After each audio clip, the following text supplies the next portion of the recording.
할렐루야. 네, 할렐루야.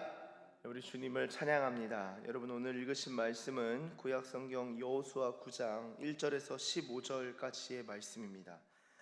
우리 지난주 금요일 이 아이성과 관련된 전투에서 패하고, 그리고 이어서 이제 주말에 있는 이 매일 성경 본문을 보시면은 아이성을 결국에는 점령하고, 그리고 나서 오늘의 본문이 쭉 이어지는 것을 알 수 있습니다. 오늘 본문 9장 1절을 보시면 이렇게 적고 있습니다.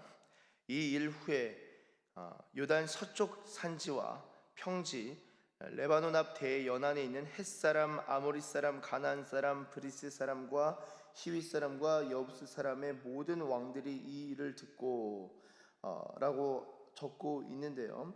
자, 지금 이스라엘 민족이 여리고성을 사실 아이는 둘째치고 여리고성만 점령한 것만 하더라도 가나안에는 엄청난 충격이었고 큰 두려움이 임했던 것입니다. 신명기의 말씀을 보시면 하나님께서 내가 너희보다 앞서가겠다라는 표현들이 종종 나옵니다. 내가 왕벌을 보내리니 라는 표현도 나오고요, 천사가 앞장서 간다라는 말도 나옵니다. 자, 그렇게 볼 때 생각해 보세요. 광야에서 하나님께서 무슨 기둥으로 인도하셨죠? 구름 기둥, 불 기둥, 그쵸? 그렇게 인도하셨죠. 하나님께서는 광야에서 구름 기둥, 불 기둥으로 인도하셨는데, 광야에서 그렇게 쭉 인도하시다가 가나안 들어갈 때는 자, 이제는 너희들 힘으로 알아서 살아봐가 아니라 가나안 땅에서도 사실은 하나님께서 먼저 앞서 보내신 천사들이 있었고, 앞서 보내신 어떤 하나님의 계획이 있었고 하나님의 전략이 있었음을 이 여호수아서를 통해서 확인할 수 있어요. 물론 백성들이 이스라엘 군대들이 나가서 직접 전쟁을 하기도 하고 하나님의 방식대로 싸우기도 하지만, 아무쪼록 하나님께서 미리 앞서 보내신 것을 가나안 땅에서도 그런 하나님의 인도하심과 하나님의 이 싸우심을, 여호와의 전쟁을 우리가 여호수아서에서 살펴볼 수 있습니다. 그렇게 볼 때 우리가 사실 하나님의 인도하심을 광야에서만 받는 것이 아니라 가나안 땅 들어가서도 받는 것이고요, 가나안 땅을 정복하고 하나님이 약속하시는 것을 이제 차지하는 데 있어서도 인도함을 받아야 되고요, 끝까지 이 하나님은 우리 하나님이시니 우리가 죽을 때까지 우리를 인도하시리로다 라는 시편의 말씀처럼 하나님의 인도하심 사실 죽을 때까지 받아야 되는 거예요. 그런 면에서 사실 광야에서 하나님의 인도하심을 경험하는 것과 또한 가나안 정복 때의 하나님의 인도하심을 경험하는 것은 단어로는 하나님의 인도하심이지만 이 인도하심의 측면과 차원은, 그 양상은 조금 다른 법이죠. 하나님의 인도하심도 다양하게 경험하면 경험할수록 하나님을 깊이 알게 되고 하나님을 더욱 찬양하게 되는 것입니다. 이게 하나님의 인도하심이다라고 할 수 있는데요, 이런 인도하심 가운데서 이 가나안의 사람들이 듣고 이제 놀라고 두려워했던 것이죠. 이들의 반응이 무엇이냐? 2절 보시면요, 모여서 일심으로 여호수아와 이스라엘에 맞서서 싸우려 하더라. 여러분, 이들의 마음이 하나로 모이게 됩니다. 하나로 모여서 여호수아와 이스라엘에 맞서서 싸우려 하더라. 당연한 것이죠. 당연히 싸워야겠죠. 그런데 이런 연합과 관련해서 남부 연합군은요, 예루살렘 왕 아도니세덱을 중심하여 형성이 되고요, 북부는 하솔 왕 야빈을 중심하여서 그 연합 전선이 형성이 됩니다. 그러니까 이제 이스라엘과 싸우려고 이 연합을 해서 딱 준비를 하고 있어요. 근데 그 중에 기브온 사람들은 그 전략을 달리합니다. 여러분, 우리가 이스라엘 중심으로 생각해 본다면 하나님께서 차지하게 하시는 거지만, 가나안 입장, 이 원주민들 입장에서 보면은 이 땅을 뺏기는 굉장히 이거 억울한 일이거든요. 억울한 일이고, 그들은 불쌍하다, 힘들다, 그런 마음이 들 수도 있습니다. 그 전쟁 중인 이 팔레스타인과 이스라엘 전쟁과 관련해서도 그런 역사들을 살펴보면은 깊이 이쪽 저쪽 얘기를 다 들어보면 이쪽 말 들을 때는 이쪽 말 맞는 것 같고, 저쪽 말 들을 때는 저쪽 말 맞는 것 같고 할 수 있어요. 아내가 또 학교에 이제 그 과정 가운데서 친구가 또 팔레스타인 친구가 있고 하다 보니까 그쪽 얘기도 들을 때 있고, 또 이스라엘 관련된 사역하는 사람도 좀 많거든요, 주변에. 그러니까 또 들어보면은 그치, 그쪽 말이 맞는 것 같고, 어렵습니다. 그런데 중요한 거는요, 여러분, 그 역사에서 어떤 결정을 내리거나 어떤 기준을 잡을 때 기준이 필요하죠. 기준. 성경을 중심으로 봐야 합니다. 그러니까 하나님의 시야와 시각으로 바라봐야 돼요. 아니, 이 세상이 이렇게 좋고 이렇게 자연도 아름답고 평안한데 하나님 이것들을 심판하시겠다고 한다면은 가나안의 입장에 서는 거예요. 그런데 하나님이 심판하신다라고 할 때 하나님의 심판은 정의로우십니다. 주님이 공의이십니다. 우리 인간이 공의롭고 우리가 볼 때 이것이 옳고 그르다가 아니라 하나님의 입장, 하나님의 말씀이 옳습니다 라는 것이 우리 안에 받아들여진다면은 하나님 편에 서게 되는 거예요. 그러니까 우리의 기준을 어디로 잡을 것이냐가 사실 상당히 중요합니다. 여러분, 하나님께서 이 땅을 이스라엘에게 주시겠다고 이미 말씀하셨어요. 그리고 그것에 대한 반응이, 대적하는 반응이 있었고, 또한 허용하고 그 백성 가운데로 편입하는 그런 모습을 보게 됩니다. 오늘 본문에서는 기브온 주민들이 나오고요, 이전에 여호수아서 앞서 나온 한 가정이 구원받죠. 바로 라합입니다. 라합도 구원받고 이 기브온 주민들도 구원을 받는데요. 자, 3절 보시면 이렇게 적고 있습니다. 기브온 주민들이 여호수아가 여리고와 아이에 행한 일을 듣고, 자, 기브온 주민들도 이들도 들었어요. 이들도 지금 하나님이 어떻게 일을 행하셨는지를 듣습니다. 그래서 이들이 이제 꾀를 내어요. 이거 이길 수 없겠다. 이거는 신의 전쟁이다. 이거는 여호와의 전쟁이고, 여호와라는 신이 우리가 생각했던 그 여리고의 성을 무너뜨릴 정도면은 아주 강력하고, 심지어 나오기 전에 애굽에 대한 표현도 나오거든요. 애굽에서부터 그 제국이 심판을 받고 나왔다고 한다면은 이거 우리가 어떻게 당하겠느냐. 이거는 우리가 조약을 맺는 화친하는 방향으로 가야겠다. 그래서 막 꾀를 내기 시작한 거예요. 그 내용이 뭐냐? 4절, 꾀를 내어 사신의 모양을 꾸미되 헤어진 전대, 헤어지고 찢어져서 기운 가죽 포도주 부대를 나귀에 싣고 그 발에 낡아서 기운 신을 신고 낡은 옷을 입고 다 마르고 곰팡이가 난 떡을 준비하고 그들이 길갈 진영으로 가서 여호수아에게 이르러 그와 이스라엘 사람들에게 이르되 우리는 먼 나라에서 왔나이다. 이제 우리와 조약을 맺읍시다 하니, 자, 7절 보시면은 이스라엘 사람들이 히윗 사람에게 이르되 라고 합니다. 자, 이거 웃긴 얘기예요. 아까 그 9장 1절 보세요. 9장 1절 다시 가보시면, 이일 후에 요단 서쪽 산지 평지의 레바논 앞 대의 연안에 있는 헷, 아모리, 가나안, 브리스, 히위, 여부스. 자, 히위 사람이 여기 1절에 있습니다. 그러니까 이 가나안 족속들이 다 들었는데 이 중에서 히위 족속 중에서도 기브온 주민들은 지금 전략을 달리하는 거예요. 여러분, 이거 사실 왕따 당할 일입니다. 남들은 다 이렇게 하자고 하는데, 다 연합하는데 너만 쏙 빠진다고? 이거 굉장히 열받는 일이에요. 그런데 이 기브온 주민들은 무조건 살아남아야겠다라는 것을 생각을 하고, 그 방법은 맞서 싸울 게 아니라 화친을 맺고 조약을 맺어야겠다. 여러분, 이런 꾀가 어떻게 나왔을까요? 이것과 1대1 대응으로 연결시킬 수 있을지 없을지 모르겠지만 저는 이것과 깊은 관련이 있다라고 봅니다. 그것은 바로 여호수아서 10장 2절의 말씀인데요, 제가 읽겠습니다. 크게 두려워하였으니 이는 기브온은 왕도와 같은 큰 성임이요 아이보다 크고 그 사람들은 다 강함이라. 자, 보세요. 기브온은 왕도와 같은 큰 성이다라는 거예요. 그리고 아이보다도 크고 그 사람들은 다 강한데, 왜 우리가 이스라엘 족속의 종이 되겠습니다, 우리와 화친해 주세요, 왜 그랬을까요? 본인의 강함을 하나님의 강함보다 앞세우지 않은 거예요. 그리고 더 중요한 것은 무엇이냐? 왕도와 같은 큰 성이다라는 표현인데요, 왕도와 같은 큰 성이라는 것은요, 왕이 없는 성이라는 의미입니다. 왕도처럼, 왕이 있는 성처럼 크다. 그러니까 왕은 없지만 왕이 다스리는 성처럼 크다라는 거예요. 여러분, 기브온은 왕이 없는 곳입니다. 그런데 사람들이 강해요. 우리 사사기 말씀에 보면은 이 왕이 없으므로 제각기 옳은 소견대로 행한다. 그렇죠? 그때 표현은 하나님이 왕이신데 하나님의 왕되심을 인정하지 아니하므로 자기 소견이 옳은 대로 한다라고 하는데요. 기브온은 반대로 이 왕이 있는 곳들은 기브온은 왕이 없으므로 이스라엘과 화친 조약을 맺습니다. 왕이 있어서 다스리는 성들은 본인이 왕이잖아요. 그러니까 이 성 지켜야 되거든요. 그러니까 싸웁니다, 이스라엘과. 그런데 왕이 없으니까 어떻게 살아남을 수 있을까? 어차피 왕이 없으니까 살아남는 게 우선이거든요. 다 강해요. 아이보다도 크다고요.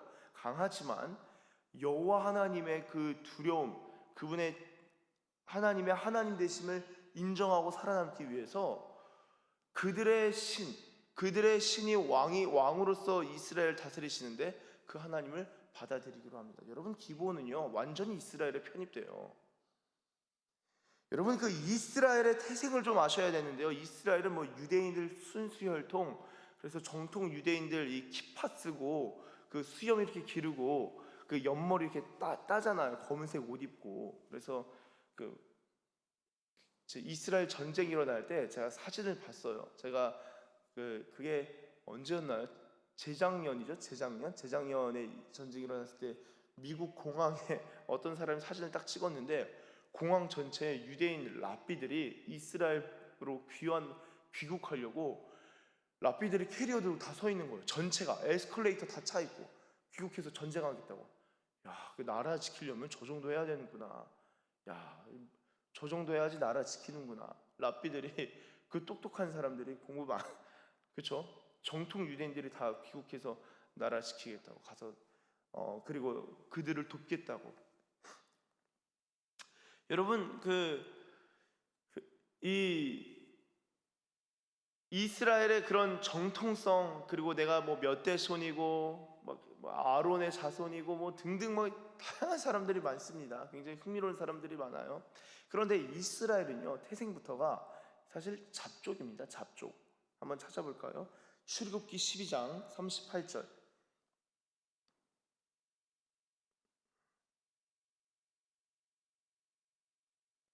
38절에 보시면 잡족이라는 표현이 나옵니다.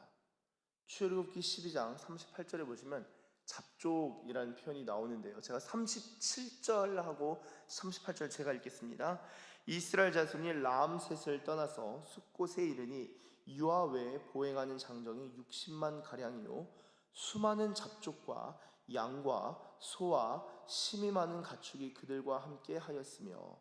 자, 이스라엘의 장정만 60만이다. 그래서 전체는 한 200만쯤 될 거다. 그 여성들과 아이들까지 노인까지 다 하면은 한 200만 될 거다. 뭐 그렇게 이야기하잖아요. 성경 기록 그대로 우리가 받아들이고 추산해 볼 때는. 자, 근데 그게 수많은 잡족으로 이루어졌다라는 것입니다. 자, 그러면은 이 수많은 잡족이 무엇하냐면은 나중에 우리가 알고 있는 신의 산에서 율법을 받는 백성이 돼요. 율법에 임하는 백성이 포함되는 그 범주가 정통 아브라함의 그 자녀들 자손들만이 아니라 그 안에 편입되고 그 다음에 그 혼인을 통하여서 들어오고, 그리고 이스라엘의 그런 유대교 신앙은요 이전부터 오늘날까지 윤리적인 측면에서 상당히 탁월했었습니다. 그래서 그 윤리성을 보고 내가 유대인이 되어야겠다, 유대교인이 되고 싶다 해서 유대교로 개종한 사람들이 사실 이 예수님 이후에도 역사를 보면은 유대교로 개종한 사람들이 종종 있습니다. 그들의 윤리성에 깜짝 놀래서 반해가지고 그런 사람들이 있어요. 그러니까 이미 이스라엘은 수많은 잡족이에요. 그러니까 그들은 선민 사상을 가지고 있다. 뭐 본인들만 뭐 하나님 백성이야라고 하지만 그들이 이미 수많은 잡족으로 이루어져 있다는 거예요. 그리고 그 가운데 하나님께서는 라합을 편입시키시고 그 다음에는 기브온 주민이 자기의 꾀를 쓰지만 어쨌든 간에 하나님의 백성으로 물 깃는 자, 나무 패는 자, 하나님의 백성으로 편입되는 것을 볼 수 있습니다. 그렇게 볼 때 자기 꾀를 내어서 자기 왕권을 지키고 자기의 권세를 지키는 사람보다 꾀를 내어서 하나님의 백성으로 편입하는 것이 훨씬 더 지혜로운 일이라는 것을 이 여호수아 9장을 통하여서 알 수 있는 것이죠. 그래서 이들이 막 자기네들이 멀리서 왔고 힘들고 이런 소식들을 들었습니다 라고 막 이야기를 해요. 그런 이야기를 쭉 하면서 우리 9절에 보면 9절, 그들이 여호수아에게 대답합니다. 너 어디서 왔냐라고 하니까 당신 하나님 여호와의 이름으로 말미암아, 그 하나님 이름 때문에, 여호와의 이름으로 말미암아 심히 먼 나라에서 왔습니다. 이는 우리가 그의 소문과 그가 애굽에서 행하신 모든 일을 듣고 또 10절 모든 일을 들었음이니이다. 그래서 11절 뒷부분에 우리는 당신들의 종들이니, 이들이 약해서 종이 된 게 아닙니다. 그들은 아까 10장 2절에서 보셨죠? 크고 그 사람들은 다 강했다. 강한데 꾀를 내는 지혜. 여러분 그 성경은요, 예수님 뭐라고 하셨냐, 비둘기같이 순결하고 뱀처럼 지혜로울 필요가 있다는 거예요. 이 뱀의 지혜를 그냥 무시하진 않습니다. 이 꾀를 내는 거예요. 조약을 맺으십시다 라고 하니까 14절 우리가 그들의 양식을 취하고는 어떻게 할지를 여호와께 묻지 아니하고 그냥 덥석 15절 여호수아가 곧 그들과 화친하여 그들을 살리리라는 조약을 맺고 회중 족장들이 그들에게 맹세하였더라 하고 오늘 본문이 마무리되는 것을 볼 수 있습니다. 여러분 원래가 사실은 이 신명기의 법전에 따르면은 처음에는 화평을 이야기하긴 해야 합니다. 신명기 20장에 보시면 먼저 화평을 선언하고 화답하면은 너를 섬기게 할 것이고 화평하기를 거부하면은 대적하여 싸우려 하거든 그 성읍을 애워싸고 헤렘 전쟁을 시작하라라는 것이 이제 신명기 20장에 적혀 있는 말씀이긴 한데, 이들을 기브온 주민들은 먼저 나와서 화친하고 조약을 맺는 것을 볼 수 있습니다. 이것이 이스라엘에게 있어서는, 이스라엘 입장에 있어서는 아쉬운 일이 되었지만 이후에, 그리고 하나님께 묻지 아니함으로 말미암아 본인의 그 판단을 의지하는 모습 때문에 아쉬움을 느끼고 경험하게 되지만, 기브온 주민들의 입장에서는 남들 다 죽을 때 하나님의 백성으로 들어가면서 생명을 보존하는 그 지혜의 수완을 발휘하는 그런 일들을 보여주게 됩니다. 사랑하는 우리 서산 기시교회 가족 여러분, 우리가 하나님의 백성이 된다라는 것은 여러 채널들을 통해서 하나님을 믿는 사람들이 다양해요. 모태신앙도 있고 전도를 받은 사람도 있고 삶의 고난 가운데서 하나님 만난 사람도 있고, 그리고 기독교 변증을 통해서 신에 대해 생각하다가 지적으로 회심하는 사람들도 사실 상당히 많습니다. 다양합니다. 그런데 이 채널들이 무엇이든지 간에 어떻게 됐든지 간에 우리가 하나님의 백성이 된다는 것은, 때로는 꾀를 내어서라도 살아남기 위해서 하나님의 백성이 된다는 것은 생명을 얻는 일이고, 또한 이것은 하나님께서 보시기에 이후에 이 기브온 주민들은 지혜를 발휘하여서 하나님의 백성으로 편입되는 것임을 우리가 볼 수 있게 됩니다. 우리가 하나님과 하나님의 것들을 대적하는 사람들이 아니라 어떻게 하면 하나님의 편에 설 수 있을까? 우리의 기준을 하나님의 기준으로 맞출 수 있을까? 하나님의 편에서 하나님처럼 바라볼 수 있을까라고 생각하고, 또한 성경을 통하여서 그런 관점들을 습득하고 체화시키는 가운데 우리가 늘 하나님 편에서는 하나님의 백성들 되는 그러한 은혜와 복이 있으시기를 예수님의 이름으로 축원합니다. 기도하겠습니다. 하나님 아버지 감사합니다. 하나님, 악도 그 동료들과 함께 모이고 선도 하나님 아버지 그 선한 일대로 하나님 모이는 것을 보게 됩니다. 특별히 하나님의 백성들에 대한 관점이, 무엇보다 하나님의 백성들에 대한 관점을 뛰어넘어 하나님에 대한 관점이 저마다 다 다르고, 그로 말미암아 행동한 것들도 판단도 다 달랐사온데, 하나님 오늘 우리 서산 기시교회와 모든 성도님들, 하나님의 백성들도 하나님, 우리가 하나님의 이름을 생각하고 하나님의 기준과 하나님의 판단을 생각하고 하나님 편에 설 수 있는 자들 되길 원합니다. 하나님의 일들에 대하여서 나의 왕권과 나의 어떠함을 지키기 위해서 하나님의 것들을 배척하고 때로는 대적하는 자가 아니라 하나님과 또한 하나님의 백성들과 또한 하나님의 것들을 존귀히 여기는, 하나님을 존귀히 여기는 자를 하나님께서 존귀히 여긴다 하셨사오니 하나님을 존귀히 여기는 자들 다 되게 하여 주시옵소서. 감사드리며 예수님의 이름으로 기도드립니다. 아멘.